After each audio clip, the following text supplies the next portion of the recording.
آج کی حدیث مبارکہ خیر پھیلانے کے بارے میں ہے۔ حضرت سہل بن سعد رضی اللہ تعالیٰ عنہ سے روایت ہے کہ رسول اللہ صلی اللہ علیہ وآلہ وسلم نے فرمایا، بے شک یہ خیر کے خزانے ہیں، ان خزانوں کی چابیاں ہیں۔ اس بندے کے لیے خوشخبری ہے جسے اللہ نے خیر کے لیے چابی یعنی کھولنے والا بنا دیا اور شر کو بند کرنے والا بنا دیا، اور اس بندے کے لیے ہلاکت ہے جسے اللہ نے شر کھولنے والا اور خیر کو بند کرنے والا بنایا۔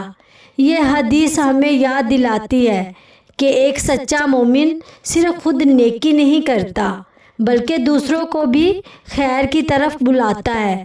جو شخص لوگوں کے دلوں میں بھلائی، محبت اور نیکی پیدا کرے وہ اللہ تعالیٰ کے نزدیک خیر کی چابی ہے۔